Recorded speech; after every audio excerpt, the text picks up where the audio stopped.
¿cómo están? Bienvenidos. Esto es Futurar, pensar y hacer. Y cada semana, junto a Carlos Germano, conductor natural de este espacio, nos decimos cuánta información. Desde hace ya más de un año hemos superado las 30 emisiones de Futurar. ¿Cómo te va? Bueno, equipo completo hoy. Bien, digamos también con una semana tumultuosa, una semana donde la información y donde los conflictos para el cierre de listas se van engordando día a día, ¿no? Entonces, un poco el editorial de hoy va a estar referido a eso, ¿no? A dar un panorama relativamente amplio de lo que está pasando en estas internas de cierre de lista, ¿no? O sea, vas a ir viendo permanentemente cómo se van incrementando los conflictos hasta el 24 de junio, que es el cierre de listas. Yo quiero invitarlos a todos a que sigan a Carlos en el Dato Futurar, en Radio Continental, en Cadena Continental, todos los sábados. Aquí van a tener los datos de cómo hacer para seguirlo, porque allí también hay novedades. Y desde el último Futurar hasta hoy pasó de todo lo que hace el sector agroindustrial, que es ese pequeño espacio que me toca a mí, ¿no?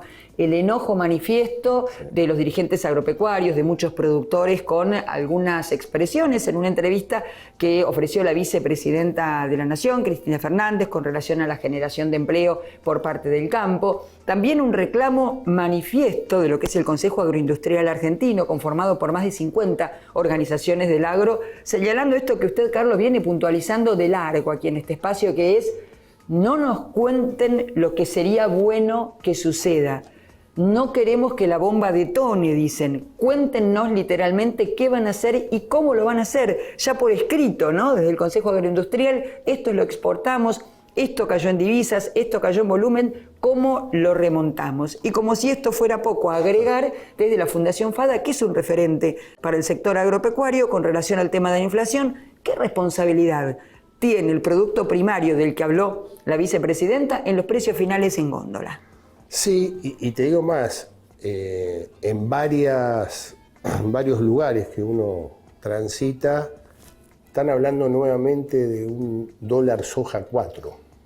El dólar 3 ha sido un fracaso rotundo en términos económicos. Pero la necesidad de dólares es cada vez más grande.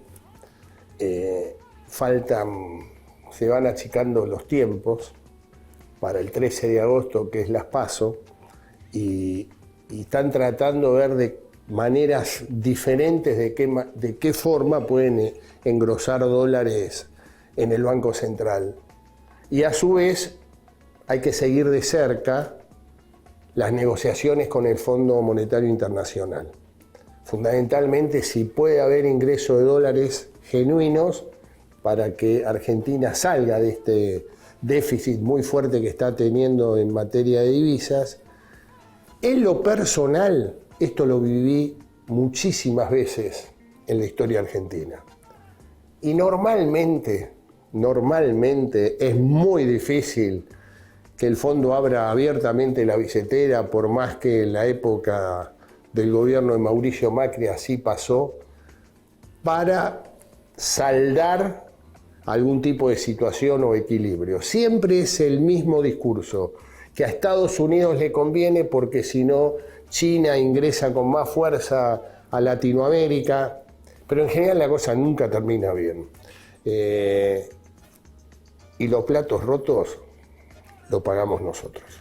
Dos cuestiones vinculadas con el agro, Carlos, que preocupan hoy y están como titular puertas adentro o tranqueras adentro y tranqueras afuera. La primera, esta inflación, sí, y el vínculo que el sector agropecuario como generador genuino de divisas tiene. Y el otro es, ¿y ahora la lluvia? Porque la Organización Mundial Meteorológica emitió un informe en el cual señaló que hay toda una lista de países, de acuerdo con estimaciones y pronósticos climáticos, que pasaron por una grave sequía, que tendrían a partir de junio lluvias excesivas y graves para la producción. Y Argentina está en el listado. Bueno. El presidente habló de la maldición, ¿no? Esperemos que no llegue otra maldición. Y después como invitado vamos a tener a yo diría ya un hombre que nace a la vida profesional como comunicador social, pero pasó por la política fuertemente, fue diputado nacional, fue concejal de su localidad, Lomas de Zamora, fue presidente del AFCA, pero hoy diría que ya es un filósofo de la política, o sea, donde vamos a tener una muy linda charla y fundamentalmente, obviamente vamos a hablar de política en general, pero específicamente del peronismo, porque es un amplio conocedor del partido fundado por Juan Perón. Y creo que en este momento es muy importante por lo que está pasando en el Frente de Todos. ¿Comenzamos, Carlos? Comenzamos.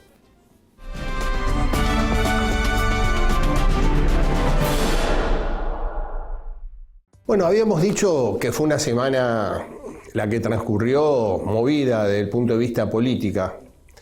El editorial de hoy tiene que ver con esa semana tumultuosa que se dio en todos los frentes electorales para participar en las elecciones de este año. Y creo que tuvo mucho que ver con la aparición en un canal de televisión de la doctora Cristina Fernández de Kirchner, que indudablemente generó en su presentación muchas líneas políticas que empiezan a tener efectos muy fuertes dentro del Frente de Todos. Creo que primero claramente dijo que no va a ser candidata. Eso indudablemente despeja muchísimo el panorama político interno. Y a partir de ahí dio algunas señales donde rápidamente dos dirigentes importantes del Frente de Todos se sintieron aludidos y salieron rápidamente al escenario político. Uno es el ministro del Interior, Guado de Pedro, otro es el ministro de Economía, Sergio Massa. Guado de Pedro se sintió que la expresidenta y actual vicepresidenta hablaba de su persona cuando dijo es la época, lo que viene es la generación diezmada, que tiene que empezar a tener un protagonismo central. El ministro del Interior interpretó que era él y a su vez hizo una presentación fuerte y el que le dio el aval fue el actual secretario general de Gastronómicos desde hace muchísimos años, Luis Barrionuevo, que es toda una novedad, digamos, este encuentro entre un sector muy antikirchnerista que representa a Luis Barrionuevo con un dirigente muy kirchnerista, como es Guado de Pedro. Pero rápidamente salió a instalarse y empieza a dar señales claras que quiere competir por la presidencia de la República. La misma interpretación hizo Sergio Massa. La vicepresidenta habló que el ministro de Economía agarró una papa caliente. Y él en un discurso de gestión dijo que sí, que agarró una papa caliente y que va a poner todo lo que tenga que poner para poder mejorar la calidad de vida de los argentinos. O sea, que está con muchas ganas también de competir. Hay que ver si los índices inflacionarios lo ayudan, pero que indudablemente salieron dos figuras muy fuertes a ocupar ese espacio vacío desde el punto de vista electoral que dejó Cristina Fernández. Y hay otro candidato que es Axel Kicillof. Hablo de candidato porque él quiere ir a la reelección como gobernador. Pero hay muchos dirigentes, fundamentalmente Máximo Kirchner, que creen que puede ser el mejor candidato a presidente de la República. ¿Por qué? Porque es el que más empatiza el voto duro de Cristina Fernández de Kirchner. Y en el cual el análisis que están haciendo en el Instituto Patria es que es una elección de tercios, o sea, le está ya dando un lugar preponderante a Javier Milei. O sea, en ese escenario que imagina Cristina Kirchner, que es de tercios, la figura de Axel Kicillof se potencia. ¿Por qué? Y se potencia porque fundamentalmente es el que mejor puede retener el voto muy, muy, muy duro del kirchnerismo. O sea que este es un tema que habría que seguirlo con mucho detenimiento. En principio, lo que pareciera ser es que el kirchnerismo quiere jugar con candidatos propios. Y de ahí el avance fuerte de Guado de Pedro que se viene viendo en reuniones permanentes con intendentes del conurbano. Es como que ya empezó a dejar sentado una posibilidad de ir por más. En el otro tercio, al decir del Instituto Patria y de Cristina Fernández, está el Frente de Todos. Y que también hubo una semana muy movida, ya que una de las precandidatos a presidente de la República, estoy hablando de Patricia Bullrich, nominó al precandidato e intendente de Lanús como precandidato a gobernador, Néstor Grindetti. O sea que indudablemente empieza a generarse ya una puja electoral importante y me parece que también se empiezan a dar movimientos no menores. El salto de cerco del intendente de Bahía Blanca de apoyar a Horacio Rodríguez Larreta y pasar y dar su apoyo a Patricia Bullrich es todo una definición política. Patricia Bullrich en Bahía Blanca está midiendo muy bien, está doblando en intención de voto a Horacio Rodríguez Larreta. Y cuando está en juego el poder, los distritos electorales o los municipios tratan de conservarlo de todas las maneras posibles. Esto me parece que habría que seguirlo con detenimiento porque empezó en San Nicolás con el intendente Pasaglia, también lo vimos en Bahía Blanca donde el intendente Héctor Gay saltó el cerco en apoyo a la doctora Patricia Bullrich, Coronel Rosales, Rivadavia, empieza a haber un movimiento en el interior de la provincia de Buenos Aires de dirigentes que estaban apoyando a Horacio Rodríguez Larreta y empiezan a ver con mejores ojos a Patricia Bullrich. ¿Por qué me poso en San Nicolás y en Bahía Blanca? Ambas ciudades son cabeceras de la segunda sección electoral, San Nicolás, la ciudad más importante, más grande, y la sexta sección electoral, Bahía Blanca, también es la ciudad con mayor cantidad de habitantes, y que indudablemente tienen efectos políticos importantes en distritos menores. Yo diría que la segunda y la sexta, iremos viendo cómo esto se viene dando, habría que seguirlo con mucho detenimiento. El tercer espacio es el de Javier Milei. Javier Milei sigue ocupando el centro del escenario, empieza a ser un actor súper protagónico que empieza a molestar fuertemente a ambas coaliciones. Hay un dato que en algunos sectores empiezan a hablar permanentemente. ¿Cómo va a generar gobernabilidad? Es la hipótesis que Javier Milei pueda ser presidente de la República. Con minorías en ambas cámaras, con un discurso muy, muy antipolítico, es muy difícil poder generar los consensos necesarios que hay que llevar para plantear lo que él está diciendo. Cerrar el Banco Central no es un dato menor,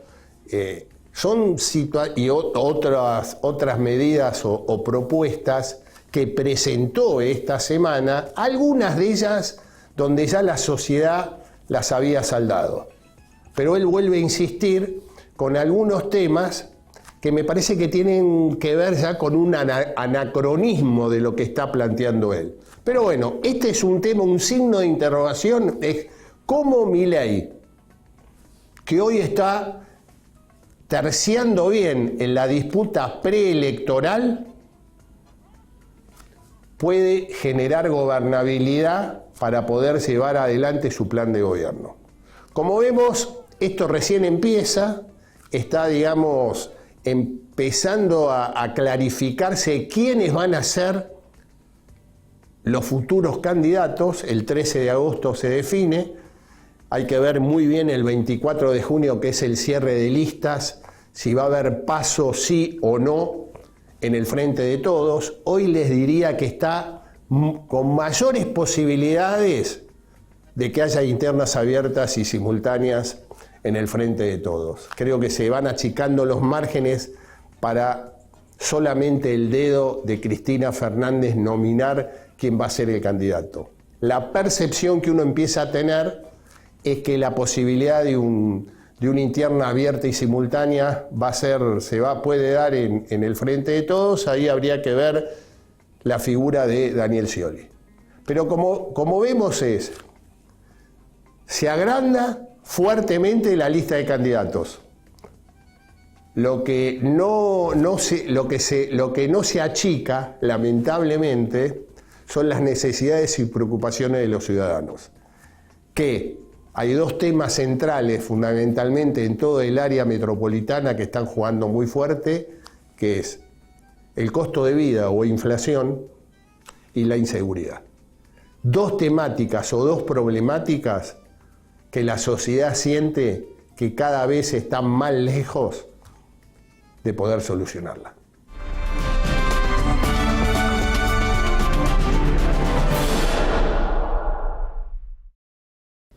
Lo anticipábamos hace instantes con Carlos. La Fundación FADA dio a conocer su informe respecto de 3 alimentos básicos que tenemos en la mesa de los argentinos: pan, carne y leche. ¿Saben ustedes que 1/4 del precio que nosotros pagamos en góndola al mostrador son impuestos? Fíjate con estas placas.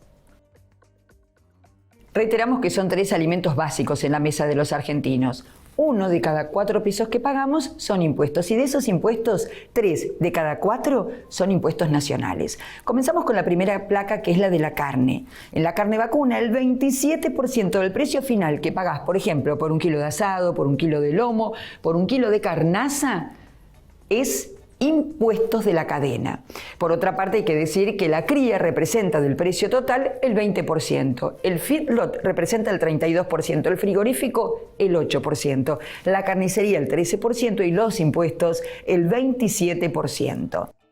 En el caso del pan francés, los impuestos llegan al 23%.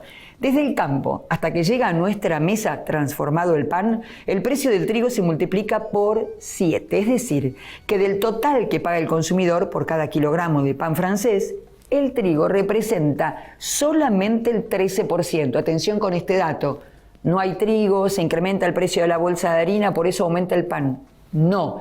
El 13% del precio que pagás el kilo del pan en la panadería es el trigo. El molino es el 4%. La panadería, con todos sus costos, es el 60% y los impuestos el 23%. Pero acá nos vamos a detener en esta placa número 2, porque si se analiza cómo está compuesto este importe, en el estudio de FADA se detalla que el 63% son costos, el 23% impuestos y el 14% ganancias.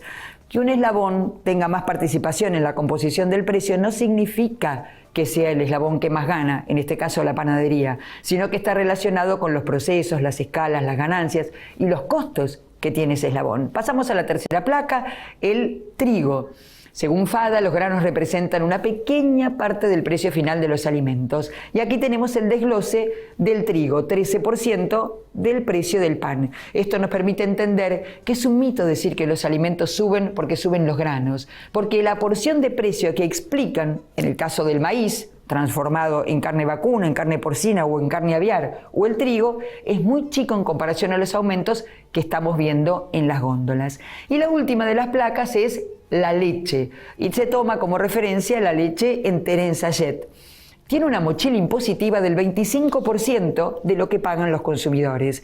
En el precio del sachet de leche entera, el tambo representa el 31%, la industria el 28%, el comercio 16% y los impuestos el 25%. Y en cuanto a los costos de producción, En el caso de la leche se detalla que casi el 75% del tambo son costos, el 25% son impuestos y se registra en toda la cadena un 0,1% de pérdida.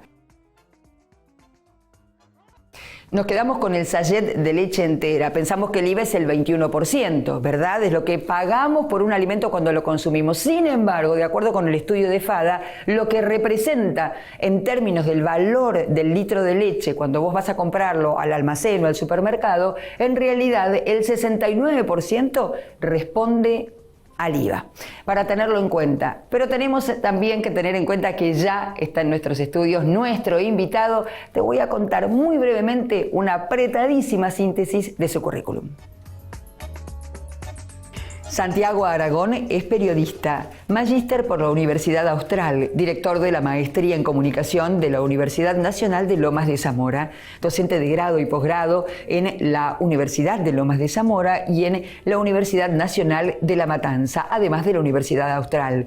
Es profesor invitado en distintas universidades de Latinoamérica, especialista en comunicación y marketing político, ex decano de la Facultad de Sociales de la Universidad Nacional de Lomas de Zamora, ex presidente del AFSCA y ex vicepresidente de TELAM, Sociedad del Estado. Bueno, ya está en nuestros estudios Santiago Aragón. Hacemos una pausa y enseguida el diálogo.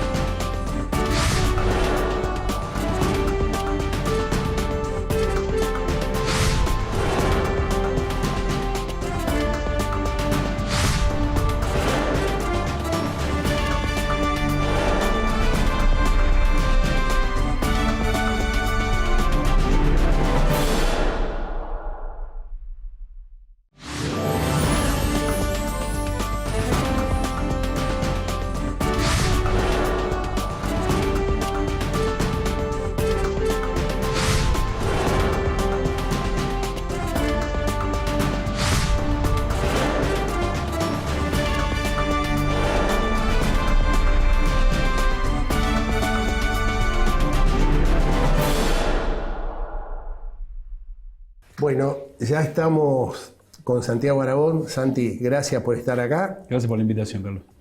Y la idea es charlar un poquitito en esta realidad cada vez más difícil, con fechas electorales que se acercan y con una confusión política todavía difícil. Y yo te diría, hablemos de los 3 tercios que planteó. Aceptamos la doctrina de los 3 tercios. ¿La aceptamos? Yo tengo mis dudas todavía, pero acepto esa doctrina.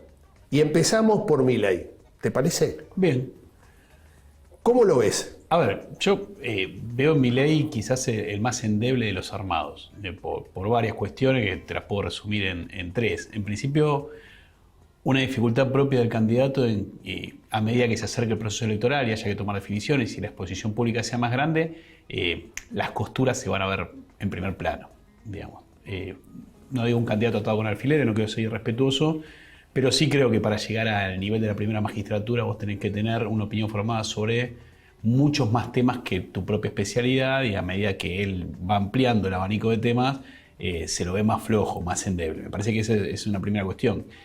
La segunda cuestión es que la representación de Milei de alguna forma tiene que ver con, vale mucho más por lo que representa que por lo que dice, ¿sí? Y en este sentido creo que es la representación de una especie de voto meme, por llamarlo de alguna manera, ¿sí? En donde cierto sector de la sociedad expresa un malestar, pero ese malestar que él expresa, no va a lograr canalizarlo a la hora de pensar en el voto. La gente, a medida que se acerca el proceso electoral, tiende a ser menos locura, es menos audaz. Teoría Baglini pura. Baglini, ¿sí? Baglini aplicado a la comunicación política.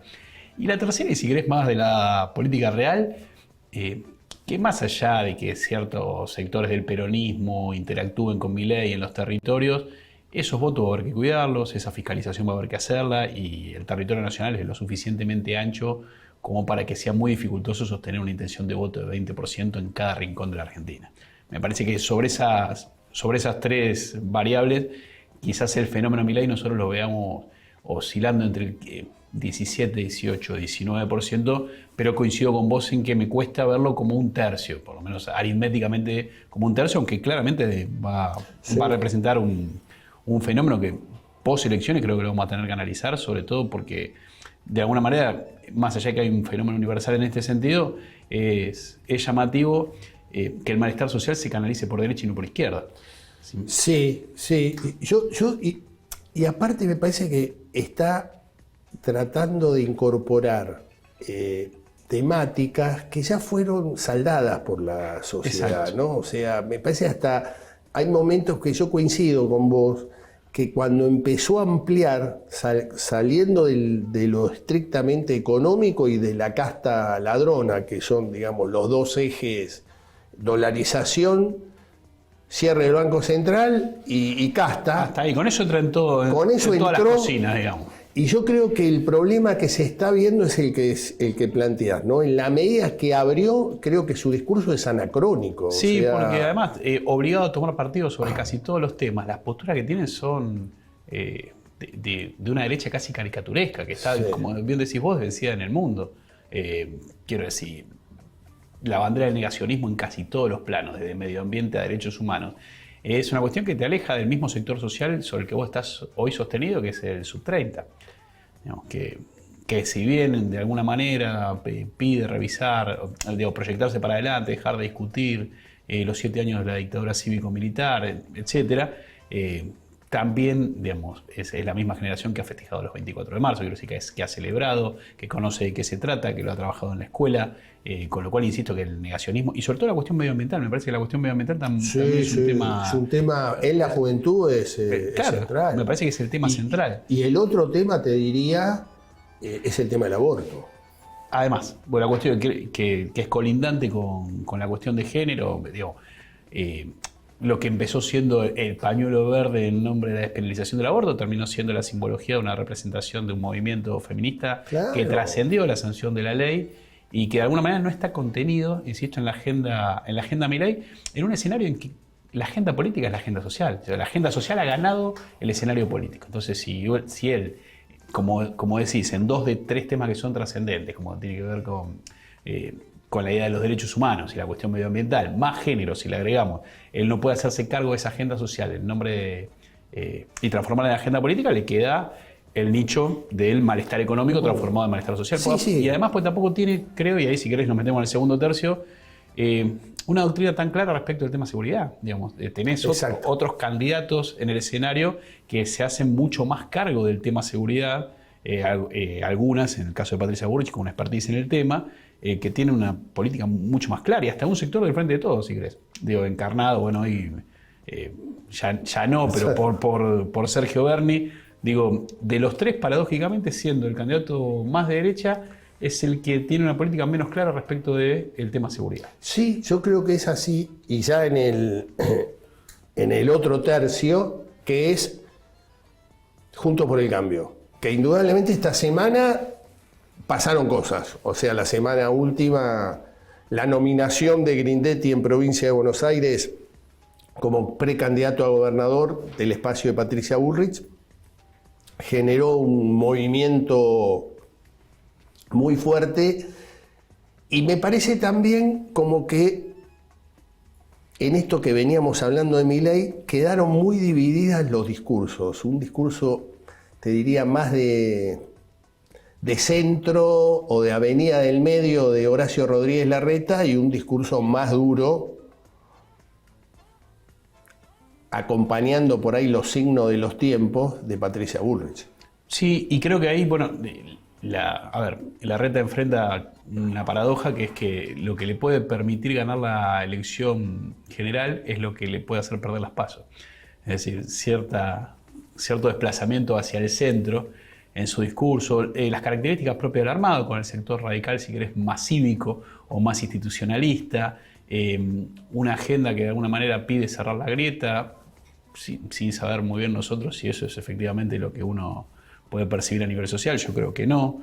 Creo que toda esa agenda del bien, esa agenda del centro, es lo que lo pone en una posición desventajosa de cara a la interna, donde la gente opta por posturas más radicalizadas. Y creo que en el caso de Bullrich, está más claro el perfil que representa. Sí. Me parece que ese es un tema no menor, porque después está la pregunta, bueno, que es una pregunta que nosotros podemos incluso hacer análoga a la de Scioli en 2015. ¿Podría ser otra cosa Larreta? ¿Está a tiempo de ser otra cosa? O digo, lo que él representa convertido en opción electoral es esto que estamos viendo. Yo creo que es más bien esto, digo, uno cuando se presenta ciñe alrededor de sí una candidatura lo más parecida posible a la identidad política que tiene. Y la identidad política de Larreta, basada en la efectividad en la gestión, en cierta tendencia centrista, en si querés hasta en la estética, esta cosa de Steve Jobs de la política, moderna, ágil, que hace, que camina. Sí, hasta estéticamente, nunca en escritorio, estético. claro, nunca en escritorio, siempre de pie. Hay algo ahí, digamos, que en su identidad que ha construido, que reclama su momento político, pero que no es un momento que hoy encontramos nosotros en la sociedad argentina. Patricia Bullrich, desde una mirada mucho más clásica de lo que es el ejercicio del poder, desde un lugar que, a ver, creo que es un tema no menor, que es el recuerdo que nosotros tenemos institucional de Patricia Bullrich, ha sido siempre el ejercicio de cargos lo suficientemente incómodos como para otorgarle el crédito de la experiencia. Es decir, contrariamente a lo que nosotros suponemos, en la memoria del público, los lugares que le tocó, tanto el gobierno de la Alianza como el gobierno de Macri, la ponen en un lugar, permitime porque está como muy lejana la comparación, pero en un lugar Aníbal Fernándezco de la política. Es decir, ese tipo de dirigentes que vos llamás si tenés un problema, ¿no? Que lo querés sentado al lado tuyo si tenés un problema. Y efectivamente tenemos un problema. Digamos, lo que la gente mira es que tenemos un problema y un problema lo suficientemente grave como para no experimentar con audacias del estilo Milei o si querés con cosas más livianas como del estilo Larreta. No, y aparte, ¿sabes qué? En esa línea que estás hablando, yo lo que veo también en estrategia es que Rodríguez Larreta lo veo como que hay una unidad en las PASO y en la elección general. Patricia Bullrich sabe que las PASO es una elección, la elección general es otra, que después si le va bien en las PASO creo que va a haber cambios, o sea, porque me parece que se genera lo que generó o entendió perfectamente que son elecciones diferentes. Sí, estoy totalmente de acuerdo. Creo que Patricia Bullrich, a diferencia de Larreta, está concentrada en ganar las PASO. Sabe que necesita ganar las PASO y va a hacer todo lo que tenga que hacer para ganar las PASO, con lo cual es probable que en el ciclo, si efectivamente resulta victoriosa de la interna de Juntos por el Cambio, encontremos nosotros entre agosto y octubre otra candidata. Una candidata más destinada a buscar votos del centro, desplazada con una agenda de futuro, ¿sí? Pero en esta instancia el juego es de a todo o nada y incluso en el gesto de Patricia Bullrich uno advierte una voluntad de desarrollo territorial que no la advierte en el larretismo, aunque en las sombras pareciera ser al revés, es decir, el armado de Larreta ha sido lo suficientemente sólido a lo largo de estos 4 años como para reclamar la conducción de cada uno de los distritos de la provincia de Buenos Aires y de la Argentina, se tiene armado en cada uno de los lugares de la Argentina, pero da la impresión de que está mucho menos instalado que Patricia Bullrich, que tiene armados más embrionarios territorialmente, pero que está más instalada en términos sociales. Y de hecho creo que la elección de Grindetti es muy poderosa en dos sentidos. En el sentido más obvio, un hombre de Macri en la lista de Patricia Bullrich, más allá de que Grindetti ha reclamado y ha tenido la suficiente autonomía en el ejercicio del poder territorial como para despegarse de Mauricio Macri. Sí. Y la segunda, una alianza explícita con los intendentes de la provincia de Buenos Aires, un respeto al poder territorial que no es menor, que es un gesto que los intendentes saben leer, y no solo los intendentes de Juntos por el Cambio. Iba a decir eso. Sí, no solo los intendentes de Juntos por el Cambio, sino, digo, pues fíjate que la movida de la designación de Grindetti ha disparado la confirmación de que muchos intendentes que son del peronismo de la provincia de Buenos Aires van por la reelección en sus cargos. Sí, eso ha apurado una movida dentro del Frente de Todos, ¿sí? De intendente del Frente de Todos, la tercera y la primera sección electoral, que es, bueno, si es Grindetti el candidato a gobernador, nosotros vamos a retener nuestro territorio, porque ser intendente de la provincia de Buenos Aires va a tener un peso. Y ahí hay otro tema, ¿no? Que no sé cuánto puede pesar, pero es un tema que es el tema del fútbol. O sea, el hecho de hoy estar frente a Independiente. Independiente, digamos, no es Boca, no es River, pero de los 3 equipos grandes es una institución con mucho peso social. Yo no sé si el tema fútbol, digamos, agarrar en un momento una brasa muy caliente o una papa muy caliente, como dice Cristina Kirchner, el hecho de la incorporación de Maratea, que se generó toda una movilidad social ahí fuerte, de cuánto le puede aportar o no, ¿no?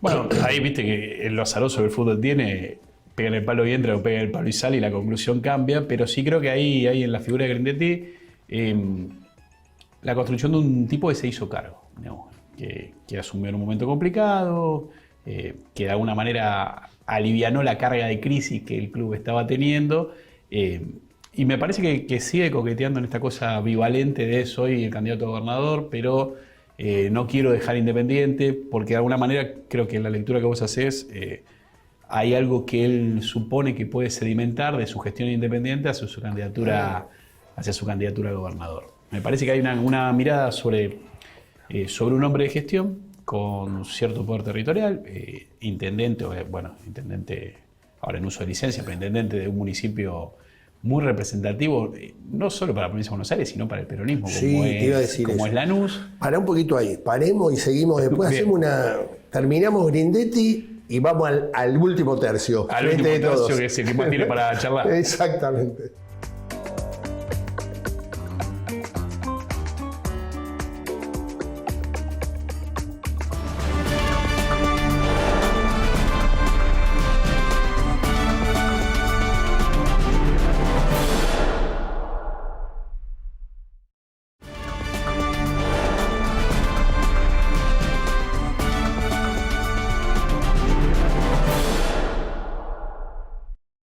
Cerramos el tema Grindetti y el fútbol, ¿sí? Que estábamos hablando. O sea, es verdad, yo creo que coincido con vos, que el tema del fútbol le puede dar un bonus track, que bueno, después hay que ver cómo él termina su construcción política, ¿no? Sí, y creo que la tradición histórica de un club como Independiente, que siempre ha sido el club de los gallegos, el club de los almaceneros, el chiste sobre un club muy organizado, hace que la idea de la crisis juegue más fuerte todavía. Independiente es un club menos acostumbrado a entrar en crisis, con lo cual los gestores de la crisis pueden capitalizar, ¿sí?, la idea de que son hombres de la institucionalidad y que son buenos gestores, que son expertos en gestión. San Lorenzo, Racing son clubes grandes, más allá de la pasión que cada uno tenga convocada sobre esos clubes, pero San Lorenzo, Racing son clubes más acostumbrados a estar permanentemente en crisis. Sí.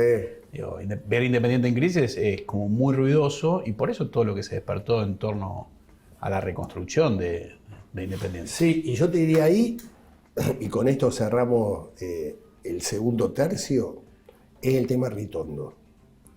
Que hoy está en duda si va para un lado o para el otro, si apoya a Rodríguez Larreta o sigue con Patricia Bullrich. Creo que Independiente puede ser un nexo. Un factor de unidad.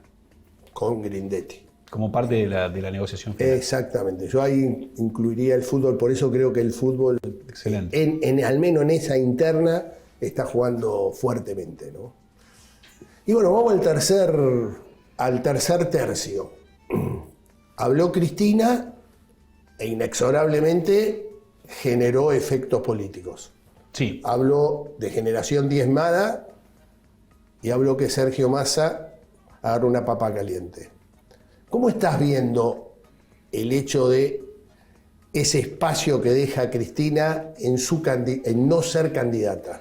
Yo creo que Cristina se está sacando de encima un traje que le está quedando gastado. Iba a decir harapiento, pero no condice con la estética que históricamente Cristina ha trasladado en su gestión política.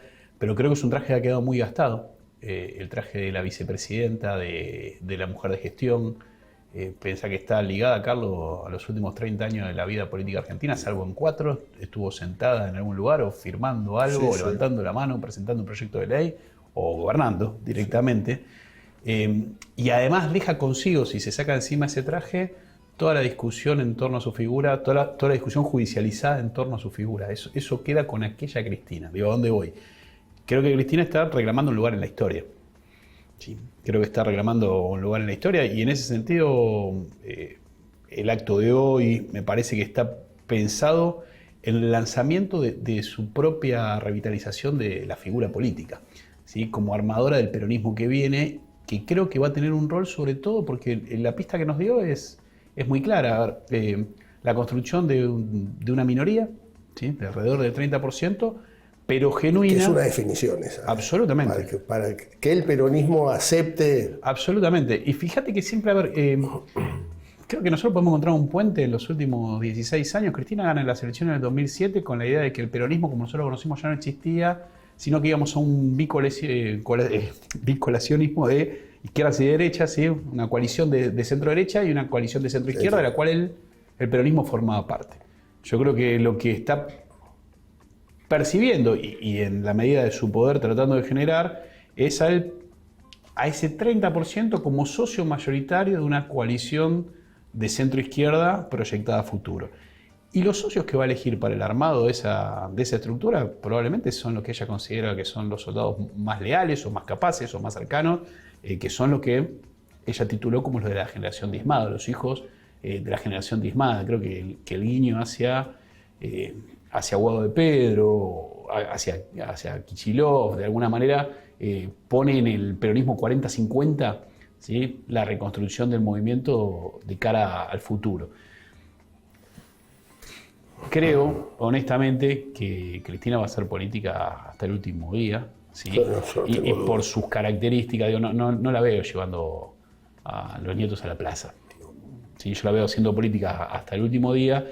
Lo que va a definir es el rol desde donde hace política, pero que la centralidad no la va a resignar, eso está claro. Y creo que concibiendo, no ya, porque aparte ella me parece que padeció el peronismo del 50%. Padeció el peronismo del 50%, porque el nombre del panperonismo, de ese peronismo del 50%, vos te tenés que tragar unos sapos que probablemente si vos sos el representante de un 30% que va armando alianzas o pactando con otros sectores, no te lo tenés que bancar, ¿sí? Entonces creo que esa es la posibilidad que el peronismo tiene de volver al poder. No ya, insisto, sobre la cuestión movimentista en torno a un 50%, sino una estructura partidaria que represente lo que realmente representa, alrededor del 30%. Pensemos que, nosotros vamos a ir. El peronismo está tratando de ser muy optimista en torno a un guarismo que fue la peor pesadilla del peronismo en el 99, que fue el 34 de Duhalde. Sí. O sea, el mejor peronismo puede llegar a un 34% en la elección general de octubre, ¿sí? Que es lo que fue la tragedia del dualdismo. Entonces, creo que ya no hay ningún partido que pueda representar más del 30%. Por eso las estructuras de coaliciones. Ahora, ese deseo, si querés, de paso a la posteridad de Cristina y cómo armar un puente entre ella como conducción y el sub-50, convive con un peronismo real territorial que está aplicando una estrategia de reducción de daños. El peronismo va a una estrategia de reducción de daños, a retener los territorios que pueda retener, a trazar las alianzas que pueda trazar. Y creo que en la tensión entre Cristina tratando de escribir una página en la historia y el peronismo tratando de reducir daños en relación a la elección de octubre, se van a tejer las candidaturas y se van a tejer las listas también. Sí, yo creo tal cual. Y aparte vos ves que lo que se está viendo claramente que no hay un proyecto nacional. Cuando el peronismo históricamente siempre generó el proyecto. No, hoy el peronismo es una confederación de candidaturas. Ni siquiera una confederación de dirigentes, es una confederación de candidaturas. Es una confederación de aspiraciones. Exactamente. Y cada uno defendiendo lo suyo y con un dato que marca también la debilidad. Yo estaba analizando el censo nacional y vos tenías lo que es la región centro, más el interior de la provincia de Buenos Aires, habitan casi 14 millones de habitantes. Entre Ríos, Córdoba, Santa Fe e interior de la provincia de Buenos Aires, excluyendo, no está incluida La Plata, que son casi 800.000 habitantes según el último censo, son más o menos 14 millones. Y ahí es donde uno ve la debilidad cuando hablamos de proyecto nacional, es las dificultades que ya tuvo el peronismo en el 2021 y que puede llegar a tener en el 2023. Y creo que me parece que ahí hay algo que todavía nosotros lo vemos como muy incipiente, pero va a ser la discusión del peronismo que viene, que es cómo se desprende de la representación de los sectores más marginales de la sociedad y vuelve a hablar de los sectores medios, a los sectores productivos. Creo que el peronismo o cambia de sujeto social o muere. No soy yo quien va a vaticinar la muerte del peronismo, pero sí que el peronismo ha asumido un rol. Un psicólogo te diría los roles se asumen y se asignan, ¿sí? Alguien ha asignado ese rol y el peronismo lo ha asumido, que ha marginalizado su representación social. El peronismo ha decidido hacerse cargo en su imaginario de todo lo que el resto de la sociedad parece despreciar o condenar, desde los medios masivos, ¿sí?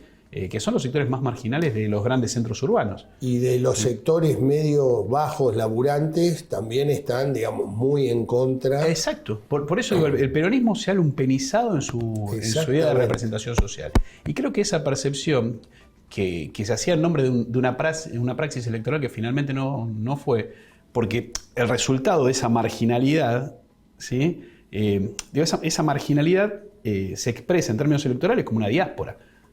Ahí está el voto de Milei, ahí está el voto de Bullrich y ahí también está el voto del peronismo. Nadie se puede hacer cargo de lo que la gente vota bajo emoción violenta o bajo desesperación. Con lo cual el peronismo tiene que volver a representar al sujeto social que lo volvió un movimiento virtuoso. Si no lo hace, el peronismo va a estar proscripto cívicamente, no electoralmente. El problema del peronismo es la proscripción cívica, no electoral. Pero totalmente, por eso te hablaba de esa región centro, de ese núcleo productivo. Y no solo la región centro, Carlos, totalmente la región centro, porque si vos trazás el mapa, es decir, lo que genera riqueza en la Argentina no vota peronismo, ¿sí? Y lo que genera cultura popular en la Argentina tampoco lo vota, que son los grandes centros urbanos. Entonces, ¿quién vota el peronismo? ¿Sí? Y bueno, el 30% de la sociedad, pero el problema no es ese 30%, sino si ese 30% es transversal. Pues no es lo mismo un 30% que vos tenés cortando franjas etarias y niveles socioeconómicos que un 30% localizado sobre un sector socioeconómico y una franja etaria determinada. Totalmente.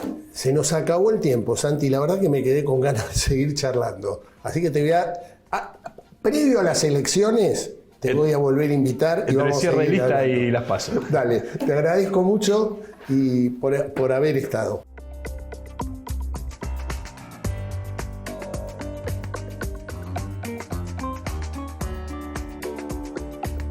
El dato futurar de hoy tiene que ver con la semana política que se vivió en la Argentina y específicamente con el salto que el intendente de Bahía Blanca saltó el cerco y apoya públicamente a una de las precandidatas de Juntos por el Cambio, que es Patricia Bullrich, que indudablemente generó una conmoción. Y fue toda la delegación de la política de Juntos por el Cambio bahiense. Y el dato central que tiene que ver hoy con la política es un comentario que hace uno de los dirigentes bahienses que estuvieron con Patricia Bullrich. Perdió la sonrisa y ya tiene el rictus de la preocupación de lo que viene si llega a asumir como presidenta de la República. Es un comentario nada más. O sea, el dato central es perdió la sonrisa y empieza la preocupación. ¿Qué es lo que le pasa a cualquier dirigente que está pensando ser presidente de la República? Aquí y en el mundo. No somos diferentes a otros. Pero bueno, quería marcar este hecho, que no es un tema menor, el perder la sonrisa y que las cargas y las tensiones empiezan a ser cada vez más fuertes. Bueno, esto ha sido todo por hoy. Espero que les haya gustado. Esto es Futurar, pensar y hacer.